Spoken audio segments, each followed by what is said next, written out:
இன்னைக்கு நம்ம இந்த வீடியோவில் ரொம்பவே சுலபமான இன்ஸ்டன்ட் மோதக் எப்படி பண்ணுறதுன்னு பார்க்க போகிறோம். இந்த ஃபெஸ்டிவல் டைமில் கட்டாயமாக இந்த ரெசிபியை நீங்களும் வீட்டில் ட்ரை பண்ணி பாருங்கள். ரொம்பவே பர்ஃபெக்டாக வரும்.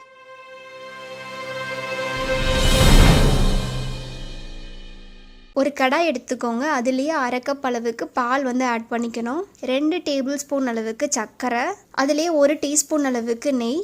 இந்த நெய் பார்த்திங்க அப்படின்னா நம்ம வீட்டிலே செஞ்ச நெய் தான். இதோட ரெசிபி கூட நான் இன்னொரு வீடியோவில் முடிஞ்சிச்சுன்னா நான் அப்லோட் பண்ணுறேன். கரெக்டாக 1 டீஸ்பூன் நெய்யே கரெக்டாக இருக்கும். சர்க்கரை நல்லா கரையிற அளவுக்கு மிக்ஸ் பண்ணி எடுத்துக்கணும். சர்க்கரையை பாருங்கள், நான் நல்லா கரைச்சி எடுத்துக்கிட்டேன்.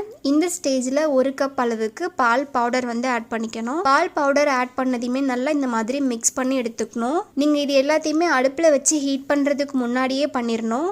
ஸோ அப்போ தான் உங்களுக்கு பால் பவுடர்லாம் நல்லா ஸ்மூத்தாக கரைஞ்சி கட்டியே இல்லாத மாதிரி கிடைக்கும். இப்போ பார்க்கும்போது தெரிஞ்சிருக்கும், நல்லா கட்டியே இல்லாமல் நல்லா ஸ்மூத் பேஸ்ட்டாக இருக்குது. இதை அடுப்பில் வச்சு மீடியம் ஃப்ளேமில் குக் பண்ணி எடுத்துக்கணும். ஒரு 2 நிமிஷத்தில் ரொம்பவே சூப்பராக குக் ஆகி நமக்கு கிடச்சிரும். பாருங்கள், நான் இப்போ எல்லாத்தையுமே மீடியம் ஃப்ளேமில் வச்சு தான் நான் குக் பண்ணிட்டு இருக்கேன். நல்லா மிக்ஸ் பண்ணிகிட்டே இருங்க, கைவிடாமல் கலரணும், இல்லைன்னா தீஞ்சு போகிறதுக்கும் சான்ஸ் இருக்குது. பாருங்கள், ரொம்பவே சீக்கிரமாக நல்லா கெட்டியாகி வெந்து வந்துடும். இதை ஒரு பிளேட்டுக்கு மாற்றிக்கணும். பிளேட்டுக்கு மாற்றிட்ட அப்புறம் கொஞ்சம் ஹீட் ஆறிட்ட அப்புறம் நீங்கள் கை யூஸ் பண்ணி நல்லா பிசைஞ்சு எடுத்துக்கலாம். உங்களுக்கு எந்த ஒரு கலருமே ஆட் பண்ண வேணாம், எனக்கு பிளெயினாக இருந்தாலே போதும்னு நினச்சிங்கன்னா இந்த லைட் எல்லோயிஷ் கலரோட நீங்கள் ஸ்டாப் பண்ணிவிட்டு டிசைன் பண்ண ஆரம்பிச்சிக்கலாம். இல்லை எனக்கு பார்க்குறதுக்கு இன்னும் கொஞ்சம் நல்ல ப்ளசன்ட் எல்லோ கலர் வேணும், இல்லை ஏதாவது ஒரு கலர் உங்களுக்கு வேணும்னு நினச்சிங்கன்னா நீங்கள் ஃபுட் கலர்ஸ் கூட ஆட் பண்ணிக்கலாம். நான் எல்லோ ஃபுட் கலர் யூஸ் பண்ணிக்க போகிறேன். இல்லை ஃபுட் கலர்லாம் நீங்கள் பயன்படுத்த மாட்டீங்க அப்படின்னா நீங்கள் குங்குமப்பூவை பாலில் நல்லா கரைச்சிட்டு அதை கூட நீங்கள் கலருக்கு பயன்படுத்திக்கலாம். நான் ஃபுட் கலரே பயன்படுத்திக்க போகிறேன். பாருங்கள், இதை நல்லா பார்க்குறதுக்கு நல்ல ஒரு ப்ளசன்ட் எல்லோயிஷ் கலரில் இருக்குது.